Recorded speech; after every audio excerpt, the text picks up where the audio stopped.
Namaskar student. In our previous lecture, we learnt about the great sportsmen of India, about Dhyan Chand and Kapil Dev. And in this chapter number 18, people who won fame, we are going to start our new topic, freedom fighters. So who are the freedom fighters, student? People who fought many battles and used many ways to get freedom for his country is called freedom fighter. Okay, so firstly we will read about the Subhash Chandra Bose. Okay, so who was the Subhash Chandra Bose? Student, Subhash Chandra Bose is also known as the Netaji. Okay, and he was born on 23 January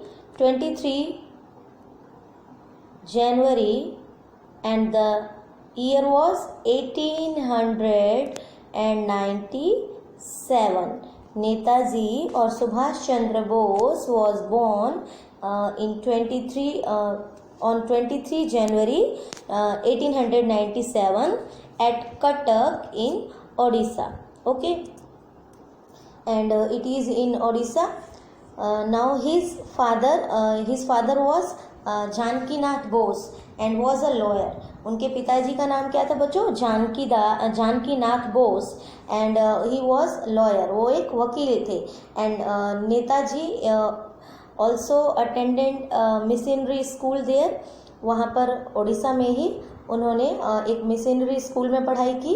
and he studied in Scottish Church College in Calcutta and went to England in 1920. और नेताजी सुभाष चंद्र बोस बच्चों study करने के बाद वो उन्होंने जो अपना graduation complete किया वो कहाँ से किया? Scottish Church College in Calcutta. और उसके बाद he went to England in 1920 after being successful in the Indian civil services examination. वो उन्होंने क्या किया? ग्रेजुएशन कंप्लीट करने के बाद उस टाइम पे ब्रिटिश टाइम पे जो सिविल सर्विस की जॉब थी इंडिया के अंदर, उस सिविल सर्विस में उसे उन्होंने क्लियर कर लिया. वो सक्सेसफुल रहे उसमें. और उसके बाद वो 1920 में कहाँ चले गए? इंग्लैंड चले गए as a civil service worker job करने. Okay, but he resigned in 1921. लेकिन बच्चों देखो, नेताजी ने इतनी बड़ी सर्विस छोड़ दी. आज के टाइम पे भी सिविल सर्विस यूपीएससी एग्ज़ाम जिसे हम कहते हैं, एक बहुत सबसे बड़ा एग्ज़ाम है इंडिया का और सबसे बड़ी पोस्ट है वो. तो उस टाइम पे उन्होंने ये इतनी बड़ी एग्ज़ाम क्लियर करने के बाद, जॉब ज्वाइन करने के बाद 1921 में उससे रिजाइन कर दिया and went on to become an active freedom fighter. और वो एक एक्टिव, क्रियाशील, मीन्स कंटिन्यू अपनी कंट्री के लिए, फ्रीडम के लिए लड़ना है उन्हें. ये फीलिंग्स उनके अंदर आई कि हम मुझे अपनी कंट्री को आज़ाद करवाना है. इसलिए उन्होंने ब्रिटिश लोगों की दी हुई सिविल सर्विस की जॉब से रिज़ाइन कर दिया. Okay, so he was a great patriot. Okay, here is given in your textbook also that he fought for the independence of India. उन्होंने इंडिया की आज़ादी के लिए लड़ाइयाँ लड़ी. He was patriot. Patriot means क्या होता है बच्चों? One who loves his country and feels loyal toward it's. Loyal means जिम्मेदारी समझना कि हमारी भी हमारी कंट्री के प्रति कोई जिम्मेदारी है और उसे हमें निष्ठा भाव से और ईमानदारी से पूरा करना है. एक ऐसा पर्सन जो अपनी कंट्री से प्यार करता है और उसके प्रति अपनी जिम्मेदारी को समझता है कि मुझे अपनी कंट्री के लिए क्या करना है. अगर कंट्री हमारे लिए कुछ कर रही है तो हमें भी उसके लिए कुछ करना है. Okay, and he founded the Indian National army. अब बच्चों देखो, नेताजी ने जब रिजाइन कर दिया तो क्या हुआ? Netaji became the president of the Indian national Congress twice. वो 2 बार उन्होंने कांग्रेस, जो उस टाइम पे जब आप आगे पढ़ोगे तो कांग्रेस पार्टी इंडिया की सबसे पुरानी पॉलिटिकल पार्टी अगर हम कहें तो वो कांग्रेस पार्टी है. और वो 1885 में A.O. ह्यूम करके एक इंग्लैंड के ही ऑफिसर थे, उन्होंने उसे बनाया था, जिसके अंदर बहुत सारे इंडियन लीडर्स ने पार्टिसिपेट किया था.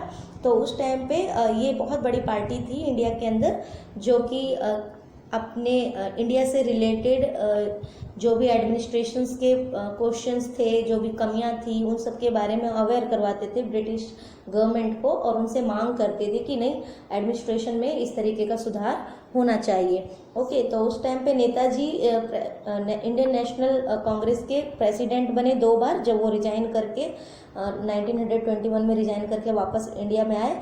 ही वॉज सेंट टू जेल। उन्हें बहुत बार जेल जाना पड़ा। Jail in Mandalay and the Rangoon.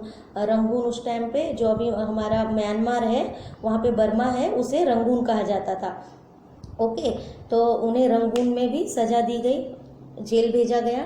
फिर since he was very sick in jail, और फिर क्या हुआ बच्चों, देखो नेताजी कितने बड़े पैट्रियट थे कि वो जेल में बहुत बीमार हो गए। लेकिन उन्होंने क्या किया, बीमार हो गए, लेकिन बीमार होने के बाद उन्होंने अपनी फ्रीडम फाइट को छोड़ी नहीं। उन्होंने क्या किया, जब वो बहुत बीमार हो गए तो ही वॉज रिलीज्ड। उन्हें रिलीज में छोड़ दिया गया, क्योंकि बहुत ही काफ़ी वीक हो गए थे, बहुत बीमार हो गए थे। तो अंग्रेजों ने सोचा कि ये तो वैसे ही मर जाएगा, इसे छोड़ देना ही बेटर है, and put under house arrest. पर उन्होंने उन्हें छोड़ दिया, लेकिन उनके घर में ही हाउस अरेस्ट मीन्स घर के अंदर ही नज़रबंद कर दिया। नेताजी अपने घर में थे और उनके घर के आसपास बाहर बहुत सारे पुलिस वाले क्या करते थे, पहरा देते थे कि नेताजी अपने घर से निकलकर कहीं बाहर ना जाए। ठीक है, तो उन्हें हाउस अरेस्ट कर दिया गया। He was a master of disguise. Disguise means चकमा देने में, लोगों को बेवकूफ़ बनाने में वो मास्टर थे। वो रूप बदल बदल कर लोगों को बेवकूफ़ बनाते थे। And escaped many times from the police, और बहुत बार पुलिस से बचकर निकल चुके हैं। And after many adventure he manage to reach Berlin. अब जब उन्हें घर के अंदर बच्चों क्या किया कि जब हाउस अरेस्ट कर दिया, तो नेताजी ने क्या किया कि ब्रिटिश लोगों के जो ब्रिटिश पुलिस उनके घर के पास गार्ड कर रही थी, उन लोगों को ऐसा फील रहने दिया कि नेताजी अपने घर में ही है, लेकिन अपने घर, ऐसा कहा जाता है कि अपने घर के अंदर से ही रहते रहते, कुछ लोग ऐसा बोलते हैं कि उन्होंने अपने घर के अंदर ही एक कैनल बनाई, और उसके अंदर से ही वो ज़मीन के अंदर से नीचे नीचे रास्ता बनाकर अपने घर से बाहर निकल गए। कुछ लोगों ने ऐसा, कहीं पर हमें ऐसा पढ़ने को मिलता है कि उनके घर में एक स्पेशल डोर था, जिसके बारे में ब्रिटिश पीपल को पता नहीं था, ब्रिटिश गार्ड को, पुलिस को, तो वो वहाँ पर नहीं थे, और वो अपने पीछे के रास्ते से वेश बदलकर और वहाँ से निकल गए, और किसी भी तरीके से मैनेज करके वो बर्लिन पहुँचे। ओके, फिर the second world war broke out in 1939। जब नेताजी बर्लिन पहुँचे, तब उस टाइम पे क्या हुआ था बच्चों कि सेकेंड वर्ल्ड वॉर स्टार्ट हो गया था। And Germany, Italy and Japan had attacked Britain, France, Russia and other countries.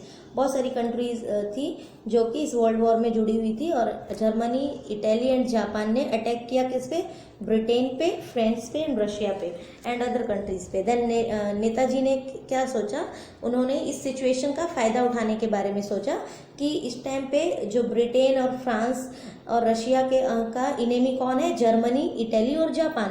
तो उन्होंने सोचा क्यों ना मैं इन जापान, जर्मनी और इटली से ही हेल्प मांग लेता हूँ कि वो हमारी हेल्प करे ब्रिटेन की फोर्स को हराने में, इंडिया के अंदर से निकालने में। ओके, तो नेताजी ने क्या किया, Netaji wanted to get help from Germany and Japan for India's independence as they were Britain's enemy at that time. Okay, मैंने जैसे अभी आपको बताया कि जो जर्मनी थे वो ब्रिटेन के इनेमी हो चुके थे, क्योंकि ब्रिटेन जर्मनी के अपोजिट वाले ब्लॉक में वर्ल्ड वॉर कर रहा था। Okay, so one of his most motivating slogan was, और जो नेताजी ने बच्चों फिर इसके लिए नेताजी ने क्या किया, जब उन्हें जर्मनी से हेल्प चाहिए तो उस टाइम पे उन्होंने इंडियन नेशनल आर्मी की फाउंडेशन की। Indian National Army is well known as the Azad Hind force, and the three well known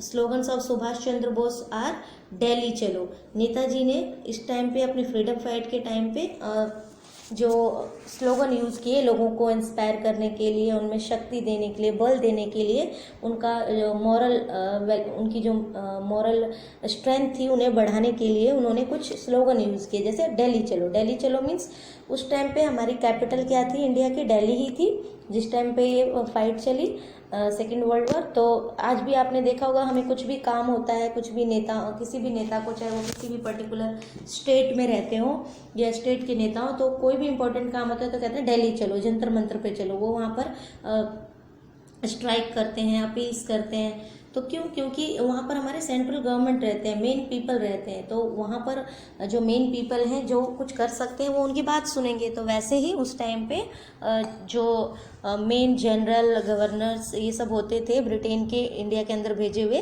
वो मोस्ट ऑफ दिल्ली में रहते थे। तो नेताजी ने कहा लोगों को कि दिल्ली चलो। दिल्ली चलो मीन्स हमें पहले दिल्ली को ही जीतना है, क्योंकि वही हमारा सेंटर पॉइंट है, वो हमारी कैपिटल है हमारी कंट्री की। Okay, and then he give the slogan give me blood I will give you freedom. सबसे फेमस स्लोगन है नेताजी का, Jai Hind and give me blood I will give you freedom. I will give me blood means तुम मुझे खून दो, मैं तुम्हें आज़ादी दूंगा। इससे नेताजी क्या बताना चाहते थे बच्चों कि हमें कोई भी चीज़, हमें जो आज़ादी है वो अपने आप ही ऐसे नहीं मिल जाएगी, उसके लिए हमें अपना रक्त बहाना पड़ेगा, अपना खून बहाना पड़ेगा। और ज़रूरी नहीं है कि हम अपनी आज़ादी को देखने के लिए जिंदा भी रहें। तो यहाँ पर उन्होंने लोगों को इंस्पायर किया कि गिव मी ब्लड, आप मुझे खून दो, मीन्स अपना बलिदान करो, अपना त्याग करो और इस कंट्री को आज़ाद करो। And I will give you freedom, जब आप मेरे साथ मिलकर इस रास्ते पर चलोगे और अपना सब कुछ, अपना सर्वस्व अपनी कंट्री के लिए सेक्रीफाई करोगे, तो हमें डेफिनेटली फ्रीडम मिल ही जाएगा। और भले हम इस फ्रीडम को देखने के लिए ना रहे, लेकिन जो हमारी आने वाली जनरेशन है, लाइक वी आर, हम जो है, हमें आज़ादी मिली, आज उन सब के वर्क की वजह से ही आज हम इंडिपेंडेंट इंडिया में रह रहे हैं बच्चों। तो we should always thankful to all the freedom fighters, okay, who fought for our country to get the freedom from the British people, okay, and जय हिंद। एंड जय हिंद, आज हम जय हिंद बोलते हैं। इट इज़ आपने देखा होगा बहुत सारी जगह पर हम जय हिंद स्लोगन यूज़ करते हैं। And Jai Hind slogan was given by the Subhash Chandra Bose. He is popularly known as Netaji. और इंडियन नेशनल आर्मी की फाउंडेशन के बाद से उन्हें नेताजी की उपाधि दी गई, यानी नेताजी का स्टेटस दिया गया। एंड अब उन्हें सुभाष चंद्र बोस से ज़्यादा नेताजी के नाम से जाना जाने लगा। Okay, and so this all about the Netaji Subhash Chandra Bose. And student, we should always, मैंने आपको कहा कि हमें हमेशा अपने जितने भी फ्रीडम फाइटर्स हैं उनके लिए थैंक्सफुल होना चाहिए। क्यों? क्योंकि बच्चों देखो, उन्होंने कभी भी अपने लिए नहीं सोचा। वो चाहते तो खुद अपनी लाइफ को सरवाइव कर सकते थे, वो क्यों अपना खून बहाते? उन्होंने ना तो अपने परिवार की केयर की। अगर हम सुभाष चंद्र बोस के बारे में जैसा आपने पढ़ा कि 1921 में ही रिजाइंड, उन्होंने सिविल सर्विस से रिजाइन कर दिया। वो चाहते तो आराम से कमा रहे होते, सिविल सर्विस में आराम से अपनी लाइफ को स्पेंड कर रहे होते, लेकिन उन्होंने उस सिचुएशन को देखा कि मेरी कंट्री के लिए क्या ज़रूरी है। उन्होंने ये देखा कि अभी मेरी कंट्री के लिए ये ज़रूरी है कि मैं उसे आज़ादी दिलाने के लिए लड़ूं, और उन्होंने अपनी सर्विस को छोड़ दिया।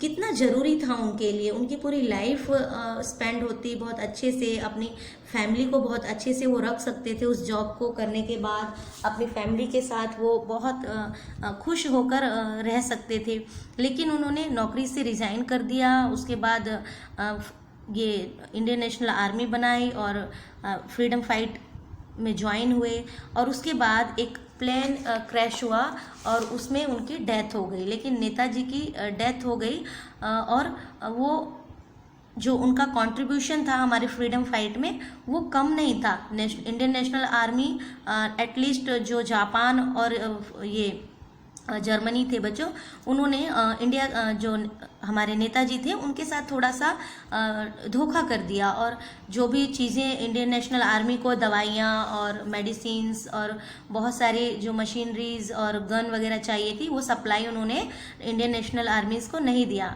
नेताजी ने बर्लिन के रास्ते, जापान के थ्रू होते हुए बर्मा के रास्ते वो इंडिया के अंदर आना चाहते थे, और इंडिया के अंदर आकर वो सीधे दिल्ली में जाकर दिल्ली को अपने अंडर में करना चाहते थे।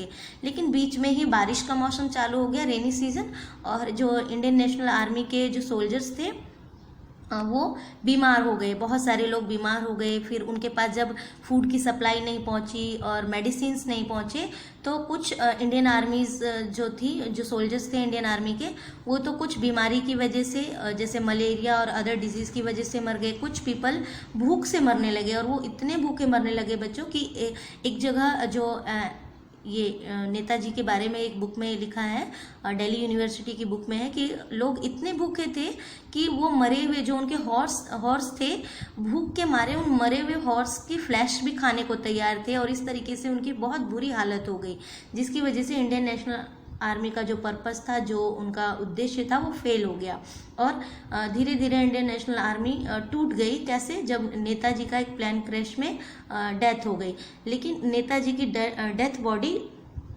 किसी को नहीं मिली। इसी वजह से नेताजी की जो डेथ थी एक मिस्टीरियस चीज़ बनी हुई है, एक रहस्य बना हुआ है कि वाकई नेताजी प्लेन क्रैश में मर गए थे या फिर जापानीज़ और जर्मनी ने उन्हें कैद करके रख लिया था, क्या हुआ था क्या नहीं हुआ था, ये आज भी हमारी हिस्ट्री में एक मिस्ट्री बनकर रह गई है। Okay student, so we should always यहाँ पर, और अगर आज प्रेजेंट टाइम में चाहे तो बच्चों देखो हमारे कंट्री के लिए क्या ज़रूरी है। इस टाइम पे हमारी कंट्री क्या फेस कर रही है? हमारी कंट्री ही नहीं, पूरा वर्ल्ड फेस कर रहा है कोरोना वायरस। और कोरोना वायरस के लिए हमारे लिए क्या ज़रूरी है कि हम अननेसेसरी घर से बाहर ना जाएं। जितना ज़्यादा हो सके, अगर आप स्टूडेंट हो तो आपको अपने आप को फिट भी रखना है और आपको अपनी स्टडी भी नहीं रोकनी है। तो जो कुछ भी आपके पास अवेलेबल है, आपको टीचर्स पढ़ा रहे हैं तो you need to learn at your home. घर पर ही रहकर आपको पढ़ना है और कोरोना वायरस से अपने आप को बचा कर रखना है। अभी आप घर से बाहर नहीं निकलो तो ही बेटर है। तो मैं जो कहना चाहती हूँ वो ये है बच्चों कि आप चाहो तो आप भी अपनी कंट्री के लिए उनकी तरह कुछ कर सकते हो आज के प्रेजेंट टाइम में।